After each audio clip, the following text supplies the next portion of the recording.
Hi, my name is Michael Sahno. I'm Jewish and I love Israel. So if you love Israel, if you love being Jewish, or if you have an unwavering connection to the land of Israel, then you're in the right place. Welcome to the 12 Cities in Israel podcast.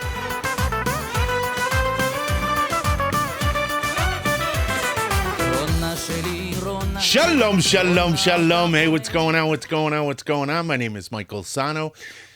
And welcome to the 12 Cities in Israel podcast, the only positive podcast about the food, the culture, the people, and the history of the state of Israel. Hey, if this is your first time watching, don't forget to hit the like button, the subscribe button, and the notification bell.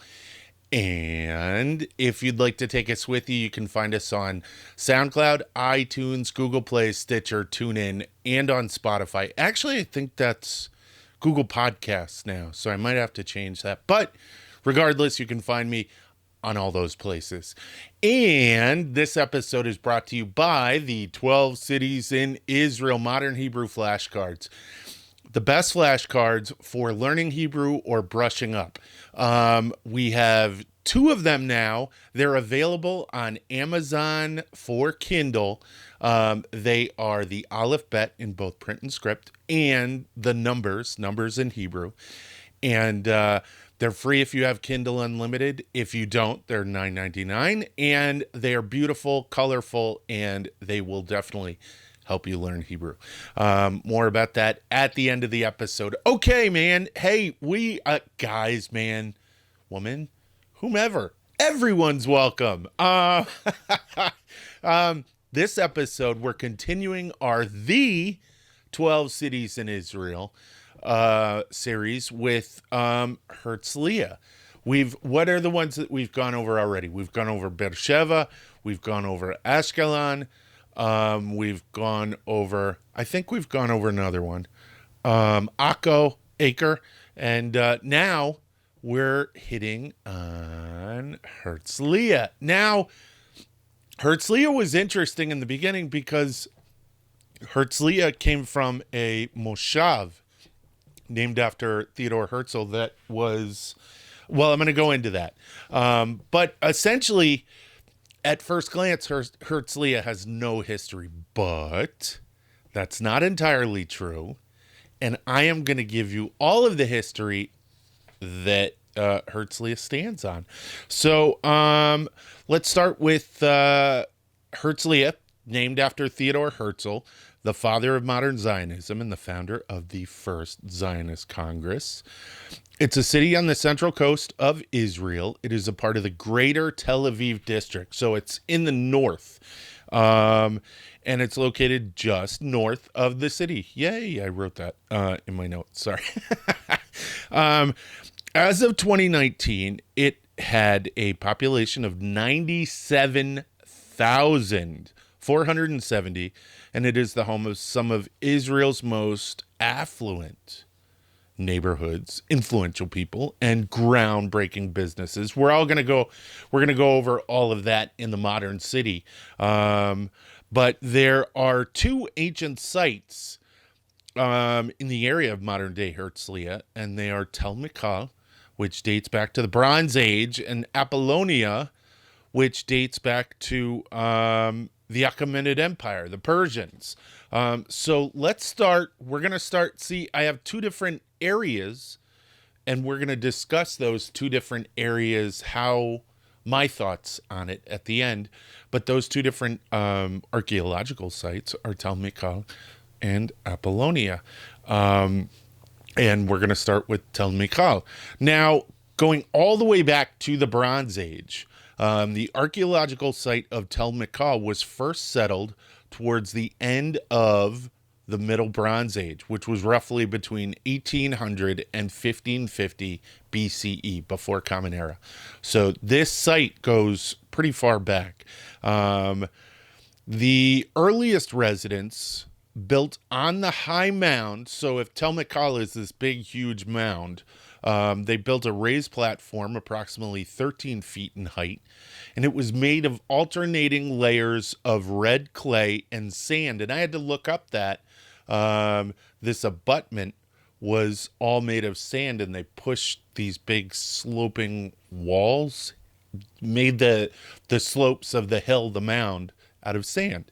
The structure was supported by a brick retaining wall and a gently sloping bank of sand, which I just mentioned. And it's thought that there were structures built on top of the platform, but none of those structures remain. Or in an archaeological sense, none of them remain. So it's supposed that they're up there.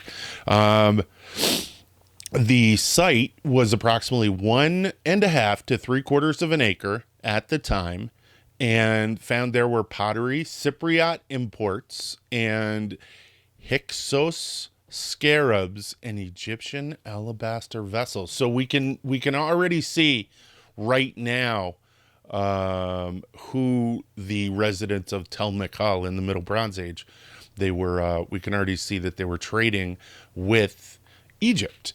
And it has been surmised that early Tel Michal was a trading post that engaged with the Hyksos dynasties of Egypt, and eventually this settlement was destroyed by an earthquake. And what I'm curious about, and I have to speak to an archaeologist about it, because in some cases the wall falls and everything, and you can tell that it wasn't through siege. But I'm curious how they know if it was earthquake. I mean, is that just, well, if it wasn't this, it was that? I don't know. Maybe somebody knows and they can put it in the comments. So during the late Bronze Age, which was 1550 to 1400 BCE, so the middle was 1800 to 1550, so 1550 to 1400 BCE, new settlers arrived at Tel Michal, and they rebuilt it and expanded the high mound into the shape that it is seen today. So the way Tel Michal, when you go there, it's in the south of Herzliya, and you can actually see Tel Aviv from it. The way it's shaped now was from those late Bronze Age settlers. They also added a fort for protection with settlements below it to the south.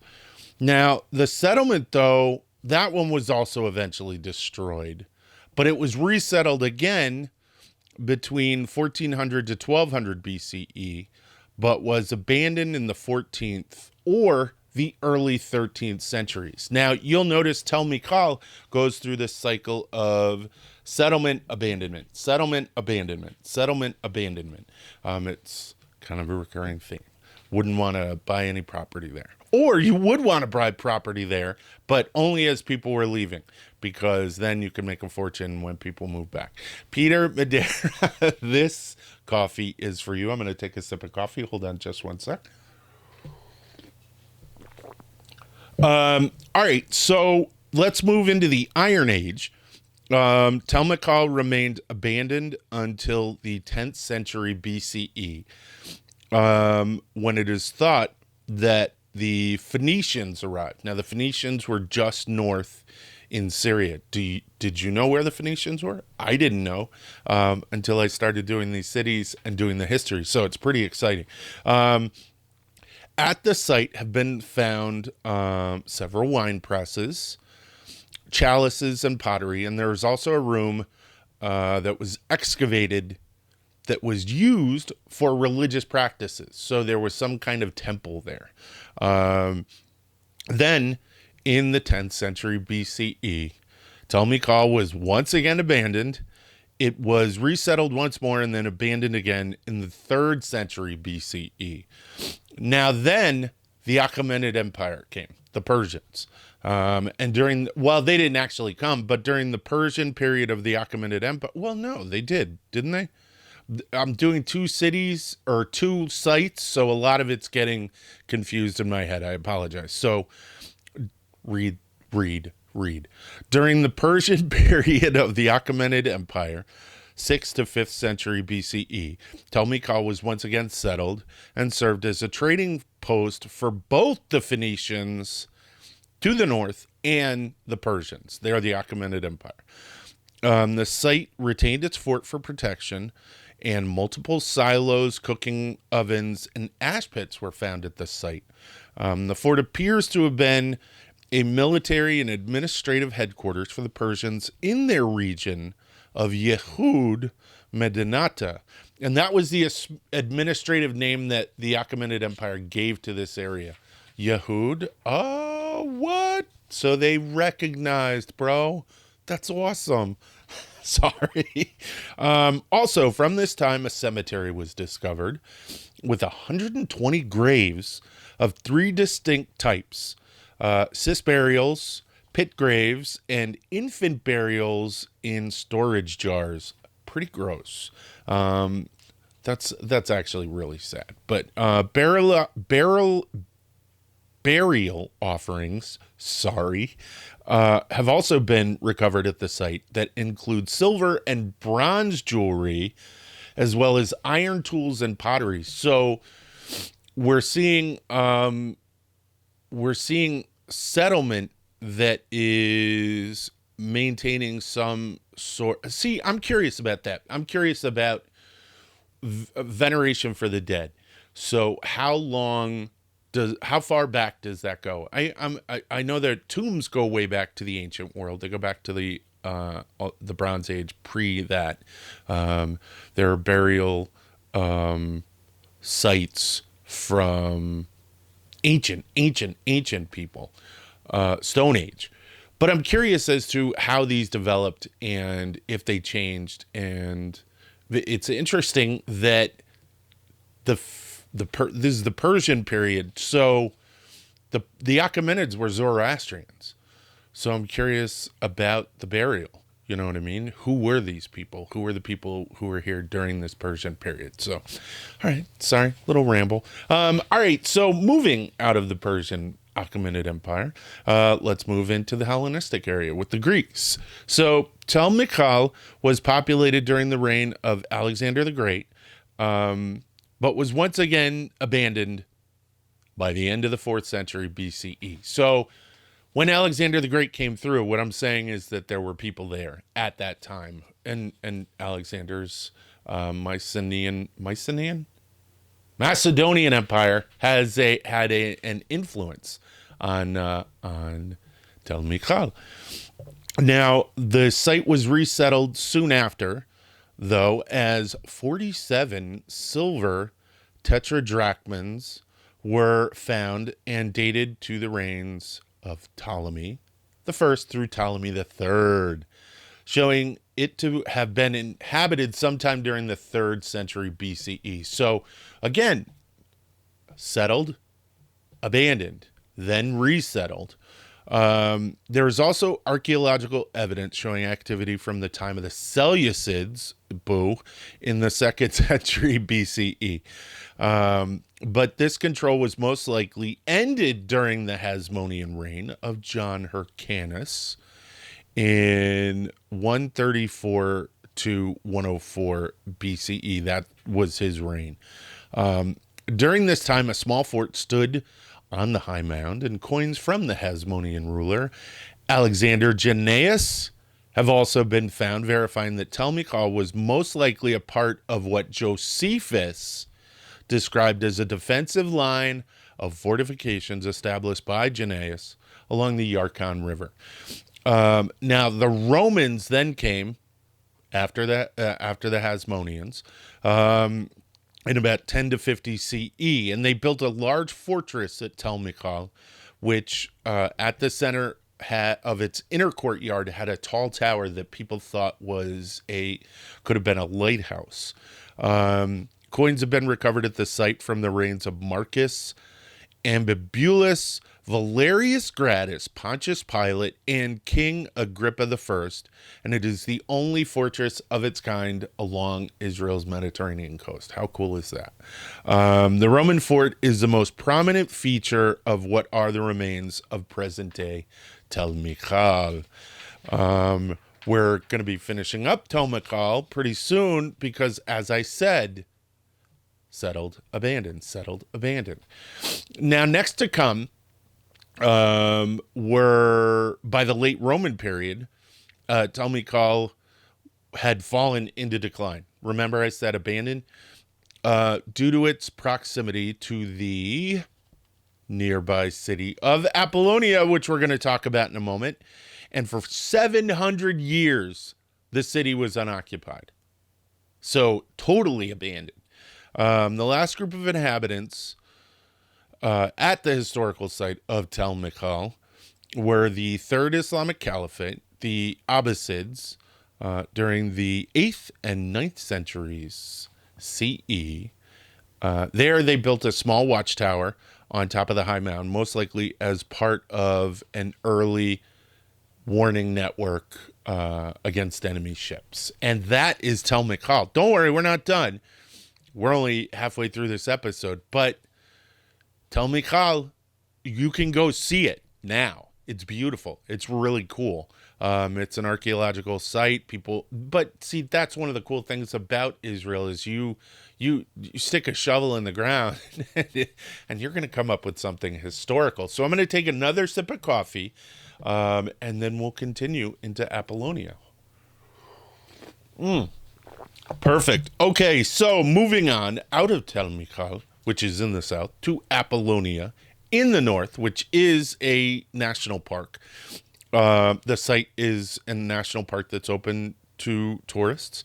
It starts with the Persians, with the Achaemenid Empire. It was settled during the Persian period, circa 500 BCE. Apollonia became a regional Apollonia became a regional center following the decline of neighboring Tel Michal. So we're seeing a cycle. Tel Michal develops, grows, becomes a trading port, and then as it falls into decline, I don't understand why people didn't stay there. Maybe Apollonia had a better harbor. I don't know. But it is hypothesized it was most likely the main city and harbor for the region of the southern Sharon Plain in the mid-4th century BCE. It is mentioned in the Persepius. Am I saying that right? No. The Periplus, of Pseudo-Silax, which is a Greek manuscript that lists the landmarks and ports of the Mediterranean and Black Sea. So the Greeks knew about Apollonia. The name Apollonia, I'm pretty sure they probably did know about it. But what I'm saying is it got included on, this is like Michelin stars on a map. You know what I mean? This is a big deal. So during the time, this moves us into the time of the Greeks when it was under the control of the Seleucids. And what's interesting is when I went and tried to find information about it, I couldn't find that much early information about Apollonia. But I can definitely, maybe I can even do an episode on Apollonia because it has a lot of history. As you're going to see, as we move into the Roman area of the Roman era of Apollonia. And it was mentioned by both the historians Pliny the Elder and Josephus during the time of the Romans. It was an important commercial and industrial center for the region that lay between the Poleg and the Yarkon rivers. I mentioned the Yarkon River again. But despite its importance, Apollonia did not have a coin mint, meaning the town was not a Roman provincial center, but was instead regarded as just another medium-sized coastal town. During the Roman period, Apollonia had been destroyed numerous times, with the most notable being when Josephus tells us that Roman proconsul Garbinius found it in ruins in 57 BCE, and again when it was reported to be partially destroyed in approximately 113 CE by an earthquake. Both times Apollonia was rebuilt. It is mentioned in the Tabula, I am going to slaughter this, Peutingeriana, which is a guide to the Roman road system. So another map from the ancient world, first the Greeks, now the Romans, which placed which places it on the coastal road between Joppa or Jaffa, Yafo, and Caesarea. Also, its location and distance on the map seem to confirm that Arsuf and Apollonia are the same place. How cool is that? You take stuff from the ancient world in order to confirm a site in the modern world. That's fantabulous.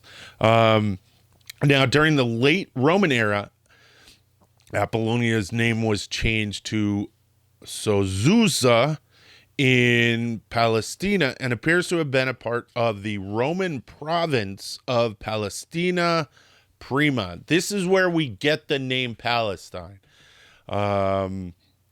It was given by the Romans, and it was given in an effort to eradicate the Jews, the Israelites, to get rid of any. It was historical cleansing. That's what they did. Not nice guys, the Romans. Now, this must have occurred before 449 because Bishop Baruchius signed a document for the synod or church council called the Acts of the Robert Council of Ephesus with Sozusa in his title. So what I'm basically saying is when he signed this document, what's his name? Baruchius signed this document. He used that name. So Suzas, am I saying that right? Sozusa. That's not who came up with that name. But he signed his name with that in his title, with the name of that city in his title in 449. So Byzantine geographers Heracles and George of Cyprus also use the name Sosusa in their geographical work. So the name has been changed. Apollonia is gone. In 614, Sosusa surrendered to the Sharbaraz.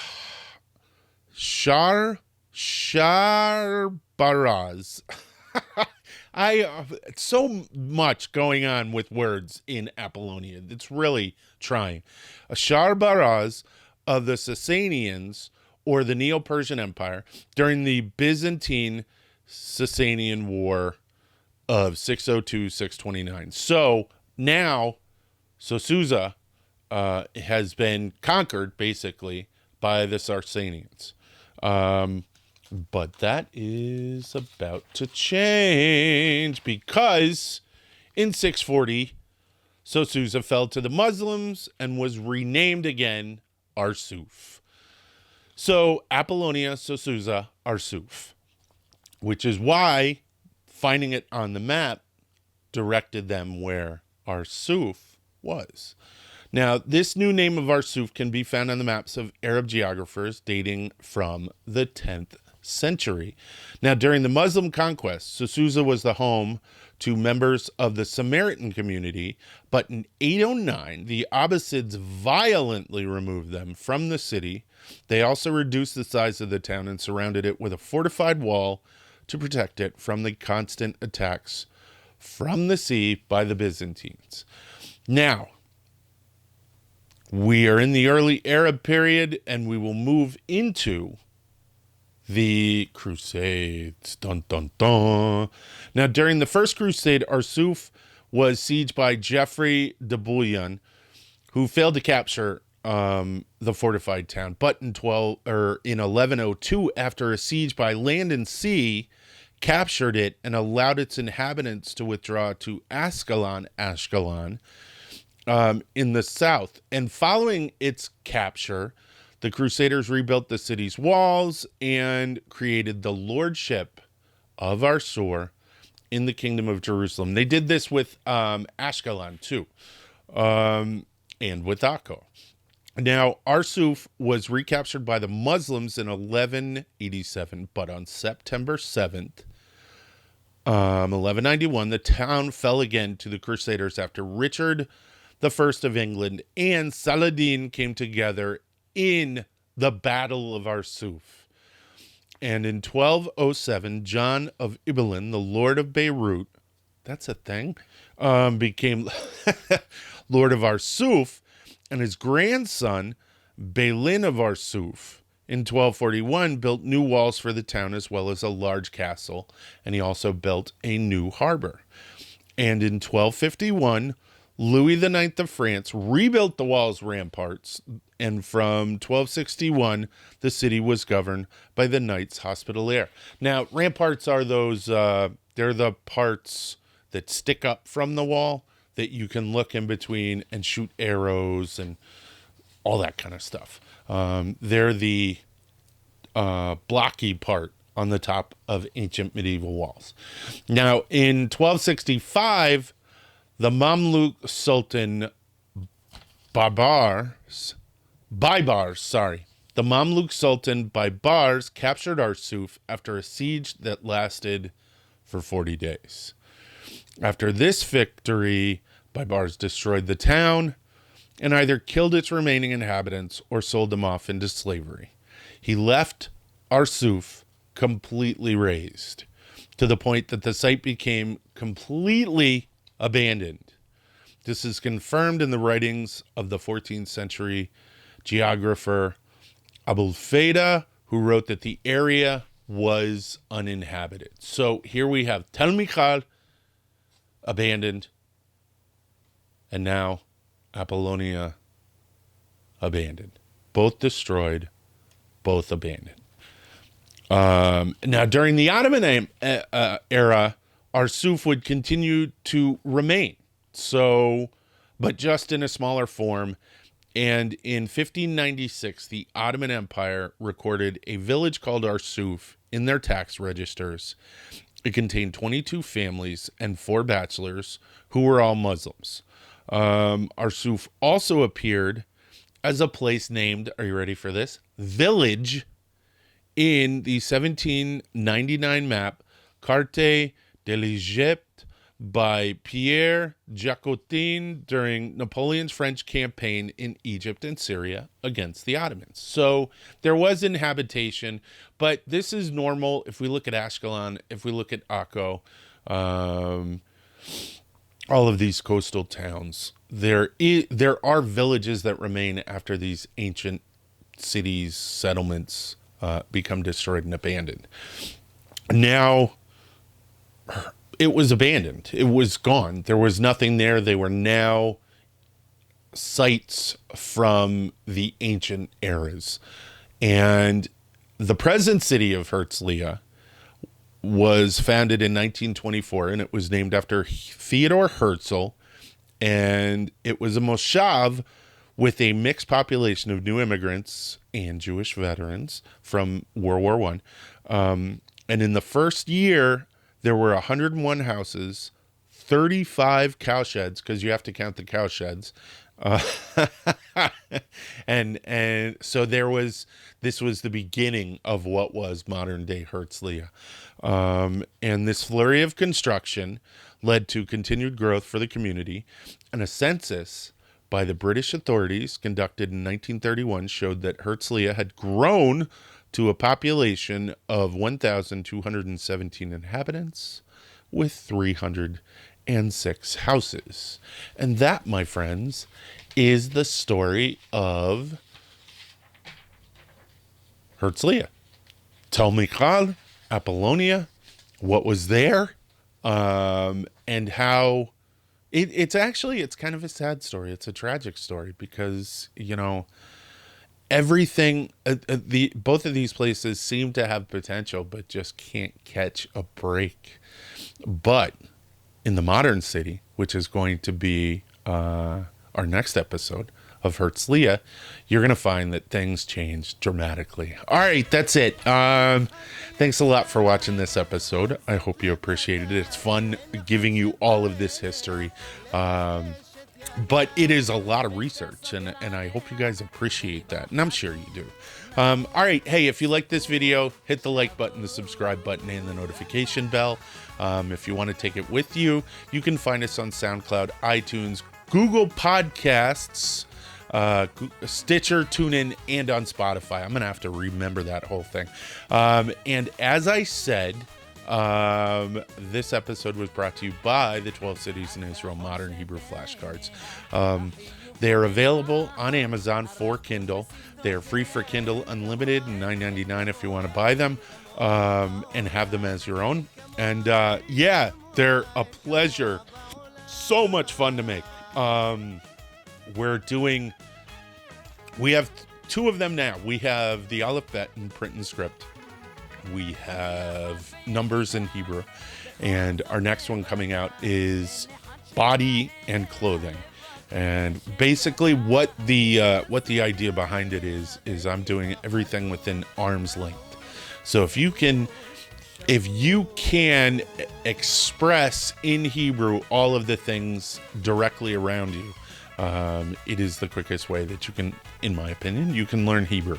So I'm giving you those tools. I have a phone call later on after this episode with an illustrator who is in Tel Aviv, and we are working on a children's bedtime book called Who is a Jew?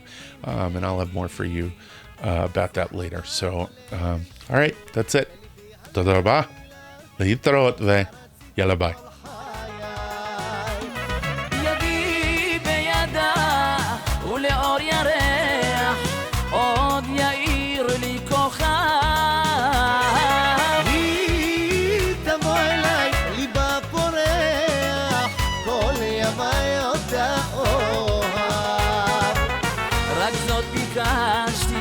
בידה אחזתי, היא כמו חלום שלא נגמר.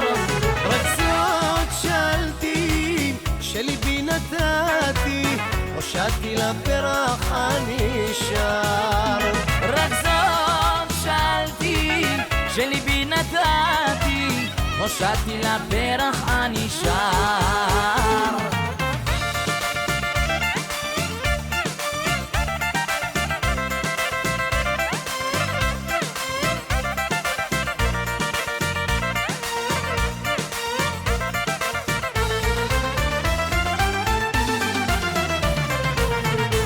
ציפור נודדת, מחפשת מולדת, על ענף עץ בטוח, התיישבתי לנוח.